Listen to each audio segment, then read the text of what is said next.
करते. बघा, साफल्य या लेक्चर सीरीज अंतर्गत आपण महाराष्ट्राचा भूगोल बघत आहोत. त्यामध्ये आपण नदी प्रणाली बघत आहोत. तर बघा, आपण आतापर्यंत महाराष्ट्र पठारावरून पूर्वेकडे वाहणाऱ्या सर्व नद्या म्हणजे गोदावरी, भीमा आणि कृष्णा या नद्या बघितल्या. त्यानंतर आपण महाराष्ट्र पठारावरून पश्चिमेकडे वाहणाऱ्या नद्या म्हणजे तापी आणि नर्मदा यांचा सुद्धा अभ्यास केला. तर बघा, आज आपण महाराष्ट्रातून दक्षिणेकडे वाहणाऱ्या ज्या नद्या आहेत, महाराष्ट्रात दक्षिणेकडे वाहणाऱ्या ज्या नद्या आहेत त्यांचा आपण अभ्यास करणार आहोत. बघा, आपण महाराष्ट्रातील नद्यांचे वर्गीकरण केले होते. त्यामध्ये आपण बघितले होते की महाराष्ट्रात नद्यांचे वर्गीकरण कसे आहे. तर बघा, महाराष्ट्र नदी प्रणाली, महाराष्ट्र नदी प्रणाली यामध्ये आपण बघितलं होतं महाराष्ट्रातल्या नद्या कशा, तर कोकणातून वाहणाऱ्या आणि महाराष्ट्र पठारावरून वाहणाऱ्या. ठीक आहे. तर कोकणातून वाहणाऱ्या ह्या ज्या सर्व नद्या आहेत ह्या कशा आहेत, तर पश्चिम वाहिनी. ठीक आहे. म्हणजे आपण जर कोकणातील नद्यांचा विचार केला तर कोकणात जवळपास सर्वच नद्या ज्या आहेत त्या पश्चिम वाहिनी आहेत. तर महाराष्ट्र पठारावरून वाहणाऱ्या नद्या ह्या काही पूर्व वाहिनी आहेत, काही पश्चिम वाहिनी आहेत, तर काही दक्षिण वाहिनी सुद्धा आहेत. ठीक आहे. तर आपण पूर्ववाहिनी नद्यांचा अभ्यास केला, पश्चिम वाहिनी नद्यांचा अभ्यास केला. आजच्या लेक्चरमध्ये आपण महाराष्ट्रातील दक्षिण वाहिनी नद्या आणि कोकणातून वाहणाऱ्या नद्या या दोन्हींचा एकत्रितपणे अभ्यास करणार आहोत. ठीक आहे. तर बघा, सर्वात आधी महाराष्ट्रातून दक्षिण वाहिनी नद्या. महाराष्ट्रातील दक्षिण वाहिनी नद्या. ठीक आहे. हे झालं आपलं आजच्या टॉपिकचं हेडिंग. तर बघा, महाराष्ट्रातली सर्वात मोठी दक्षिण वाहिनी नदी कुठली, तर ती आहे वर्धा नदी. ठीक आहे. काय त्या नदीचं नाव, वर्धा. ही काय सर्वात मोठी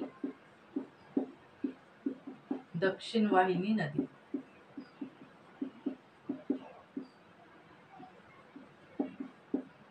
कुठली, तर महाराष्ट्रातील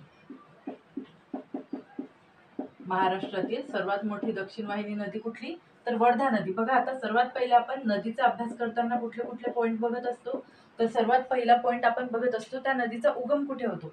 तर बघा, वर्धा ही जी नदी आहे हिचा उगम होतो सातपुडा पर्वतरांगेत. ठीक आहे. सातपुडा पर्वतरांगेत कुठे, तर मध्य प्रदेश या राज्यामध्ये. ठीक आहे. सातपुडा पर्वतरांगेत मध्य प्रदेश या राज्यामध्ये. व ही महाराष्ट्रात कुठे प्रवेश करते, तर महाराष्ट्रात प्रवेश करते वरुड या ठिकाणी महाराष्ट्रात प्रवेश करते. ठीक आहे. त्यानंतर बघा, उगम झाला त्यानंतर आपण काय बघत असतो, तर लांबी किती आहे. बघा, वर्धा नदीची लांबी आहे 495 किलोमीटर. किती, 495 किलोमीटर. म्हणजेच ही महाराष्ट्रातील सर्वात मोठी दक्षिण वाहिनी नदी आहे. कशी, लांबीने 495 किलोमीटर. त्यानंतर नेक्स्ट पॉईंट आपण बघत असतो प्रवाहित राज्य कुठले. तर बघा, हिचा उगम कुठे होतो, तर मध्य प्रदेश या राज्यामध्ये आणि प्रवाह कुठे आहे, तर महाराष्ट्र या राज्यामध्ये. म्हणजे ही दोन राज्यांतून वाहते, मध्य प्रदेश आणि महाराष्ट्र राज्य. त्यानंतर आपण बघत असतो नेक्स्ट पॉईंट प्रवाहित जिल्हे. तर वर्धा ही जी नदी आहे ही कुठल्या जिल्ह्यांमधून वाहते, तर बघा, ही वाहते नागपूर, वर्धा, त्यानंतर चंद्रपूर, यवतमाळ, गडचिरोली. नागपूर, वर्धा, चंद्रपूर, यवतमाळ, गडचिरोली या जिल्ह्यांमधून वर्धा नदी वाहते. आणि आणखी एक जिल्हा आहे अमरावती. ठीक आहे. वरुड मध्ये प्रवेश करते. म्हणजे वरुड हे कुठलं ठिकाण आहे, तर अमरावती मधलं ठिकाण आहे. ठीक आहे. या 6 जिल्ह्यांमधून ही प्रवाहित होते. वर्धा नदी कुठल्या 6 जिल्ह्यांमधून प्रवाहित होते, अमरावती, नागपूर, वर्धा, चंद्रपूर, यवतमाळ आणि गडचिरोली या 6 जिल्ह्यांमधून वर्धा नदी प्रवाहित होते. पुढे आपण काय पॉईंट बघतो, तर हिचं वैशिष्ट्य काय आहे, तर ही दक्षिण वाहिनी नदी आहे. वैशिष्ट्य हेच आहे की ही दक्षिण वाहिनी नदी आहे. दक्षिण वाहिनी नदी आहे व विदर्भातील नदी आहे. ठीक आहे. विदर्भातील सर्वात मोठी नदी कुठली, तर ती पैनगंगा असेल. पण दक्षिण वाहिनी नदी कुठली, तर ती आहे वर्धा नदी. ठीक आहे. महाराष्ट्रातील सर्वात मोठी दक्षिण वाहिनी नदी कुठली, वर्धा. विदर्भातील सर्वात मोठी दक्षिण वाहिनी नदी कुठली, तर वर्धा. ठीक आहे. हेच वैशिष्ट्य वैनगंगा नदी. दुसरी दक्षिण वाहिनी नदी कुठली, तर वैनगंगा नदी. दुसरी दक्षिण वाहिनी नदी कुठली, वैनगंगा नदी. ठीक आहे. तर वैनगंगाचा उगम कुठे होतो? तर वैनगंगाचा उगम होतो बैतूल जिल्ह्यात. बैतूल जिल्हा मैकल पर्वतरांग. कुठे? मैकल पर्वतरांगेत बैतूल जिल्ह्यामध्ये मध्य प्रदेश या राज्यामध्ये. ठीक आहे, कुठे? मध्य प्रदेश या राज्यामध्ये. आणि ही नदी प्रवेश महाराष्ट्रात कुठे करते? तर गोंदिया या जिल्ह्यात. गोंदिया जिल्ह्यातून महाराष्ट्रात प्रवेश करते.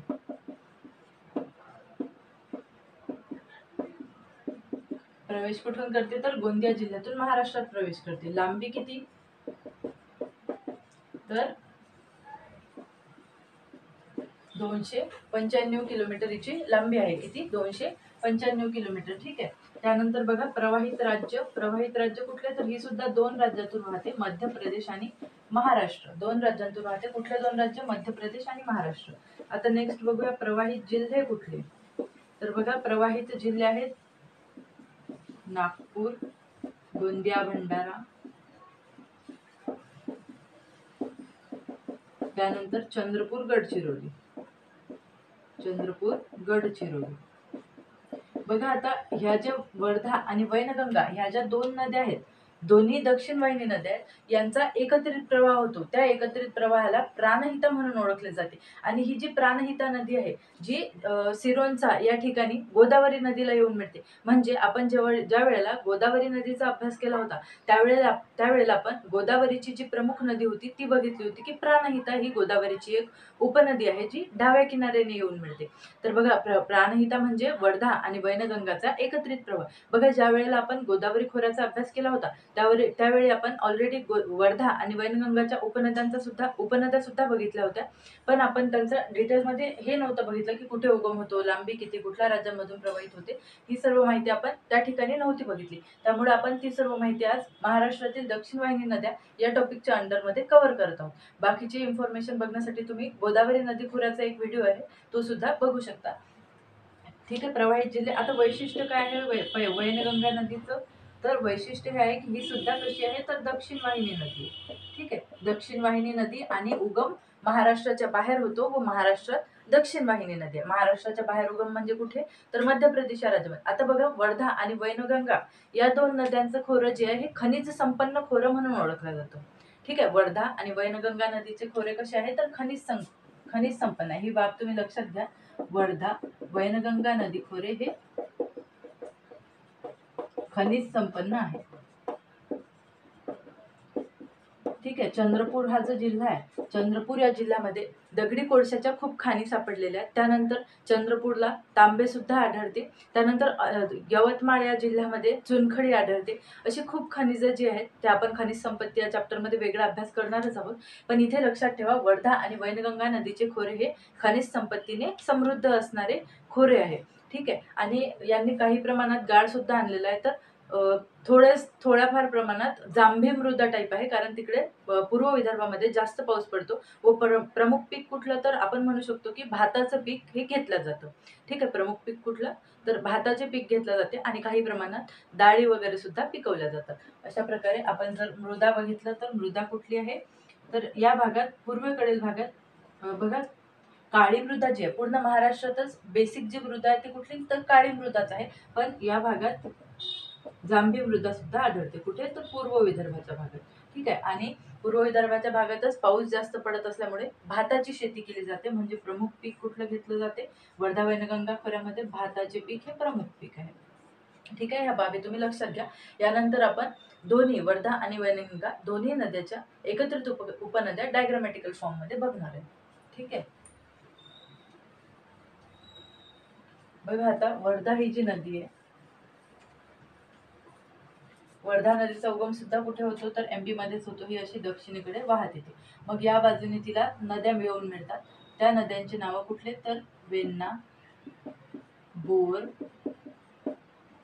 धाम आणि इरई. ठीक आहे. या 4 नद्या कुठल्या बाजूने? तर डाव्या बाजूने किंवा पूर्वेकडून. हे कुठली बाजू आहे? पूर्व. आणि ही कुठली बाजू येईल? पश्चिम. ही उत्तर आणि ही खाली दक्षिण. म्हणजे या बाजूला याचा प्रवाह आहे. ठीक आहे. अशी वाहत जात आहे विदर्भा, कोलार आणि निरगुडा. आणि एक महत्वाची नदी या बाजूने अजिंठ्याच्या डोंगर रांगेमधून वाहत येऊन वढा या ठिकाणी, चंद्रपूर जिल्ह्यातील वढा, घुग्गुस वढा किंवा वढा या ठिकाणी, किंवा याला यवतमाळ जिल्ह्यातलं सुद्धा इथेच ठिकाण आहे, त्याचं नाव आहे जुगात. जुगात या ठिकाणी पैनगंगा, ठीक आहे, ही नदी कुठली, पैनगंगा, जी आपण ऑलरेडी अभ्यासलेली आहे गोदावरी नदी खोऱ्यामध्ये. ठीक आहे, हिचा उगम कुठे होतो तर अजिंठ्याच्या डोंगर रांगेमध्ये, महाराष्ट्रामध्ये, अजिंठा डोंगर रांगेत. ठीक आहे, अजिंठा डोंगर रांगेत उगम पावणारी पैनगंगा नदी ही वाहत येऊन कोणाला, वर्धा नदीला येऊन मिळते. कुठल्या ठिकाणी तर वर्धा जुगाद या ठिकाणी. या एकत्रित प्रवाहाला सुद्धा वर्धा नावानेच ओळखले जाते. ठीक आहे, मग ही वाहत येऊन चपराळा या ठिकाणी, बघा चपराळा या ठिकाणी एक दुसरी नदी, जी महाराष्ट्रातली दक्षिण वाहिनी नदीच आहे, तिचं नाव काय तर वैनगंगा नदी. ठीक आहे, ही कुठली नदी, वैनगंगा नदी.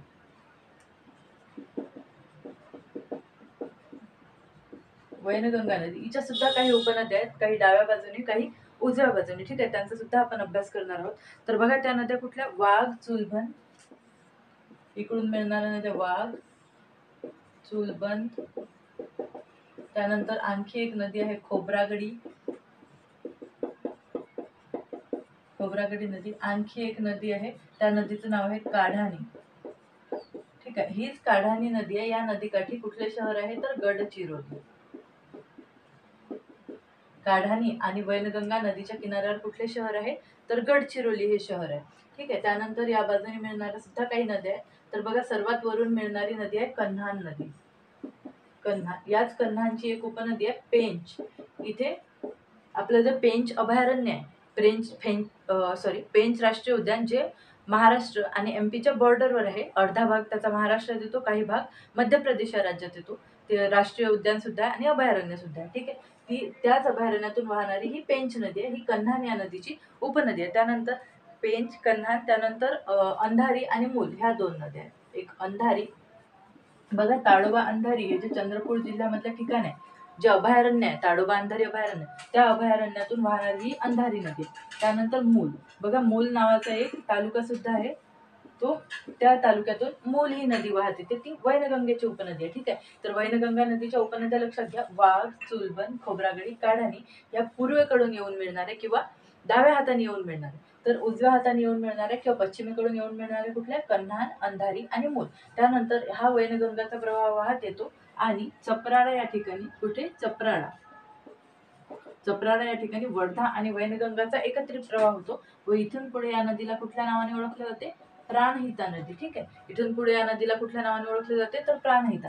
या प्राणहिता नदीची लांबी किती, 120 किलोमीटर. ठीक आहे, आणि उगम कुठे होतो तर गडचिरोली जिल्ह्यातील चपराळा या ठिकाणी. पुढे ही वाहत जाऊन सिरोंचा या ठिकाणी गोदावरी नदीला येऊन मिळते. ठीक आहे, गोदावरी नदी जी महाराष्ट्रातील एकूण 8 जिल्ह्यांतून वाहते, त्यातील विदर्भातील एका जिल्ह्यातून वाहते, तो म्हणजे गडचिरोली जिल्हा. त्याच गडचिरोली जिल्ह्यातील सिरोंचा या ठिकाणी ही प्राणहिता नदी आणि गोदावरी नदी यांचा संगम होतो. बघा विदर्भातील दक्षिण वाहिनी दोन महत्वाच्या नद्या होत्या, कुठल्या, ही आहे आपली वर्धा नदी आणि ही आहे वैनगंगा नदी. या दोन नद्यांचा आपण अभ्यास केलाय. बघा वर्धाच्या उपनद्या कुठल्या, वेण्णा, बोर, धाम आणि इरई. वेण्णा, बोर, धाम आणि इरई.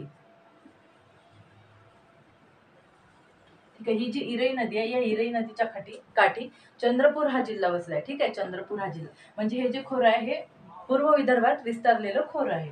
ठीक आहे, त्यानंतर या बाजूने मिळणाऱ्या नद्या कुठल्या तर विदर्भा, खोलार आणि निरगुडा. ठीक आहे, विदर्भा, खोलार आणि निरगुडा या वर्धा नदीच्या उजव्या बाजूने मिळणाऱ्या किंवा पश्चिमेकडून मिळणाऱ्या उपनद्या आहेत. ठीक आहे, त्यानंतर एक पैनगंगा ही महत्वाची नदी आहे, जी वढा या ठिकाणी वर्धा नदीला येऊन मिळते. ठीक आहे, पैनगंगेच्या सुद्धा उपनद्या आहेत, ज्या आपण गोदावरी नदी खोऱ्यामध्ये या उपनद्यांचा आपण अभ्यास केलेला आहे. ठीक आहे, तर पैनगंगेची लांबी सुद्धा किती आहे तर 491 किलोमीटर. ठीक आहे, 491 किलोमीटर एवढी पैनगंगा नदीची सुद्धा लांबी आहे. ठीक आहे, एवढी आपण माहिती वर्धा, वैनगंगा आणि पैनगंगा या नद्यांची बघितली. ठीक आहे, तर हे खूप इम्पॉर्टंट पोर्शन होता आणि हे लक्षात घ्या की ह्या नद्यांचा जो भाग आहे, हा जो पोर्शन आहे एवढा, या नदी खोऱ्याचा भाग म्हणजे पूर्व विदर्भाचा भाग, त्यामध्ये काही प्रमाणात जांभी मृदा आढळते. ठीक आहे, तिथे भाताचं पीक घेतलं जातं आणि खनिज संपत्तीच्या दृष्टीने वर्धा वैनगंगा खोरे हे महत्त्वपूर्ण खोरे आहे. धन्यवाद.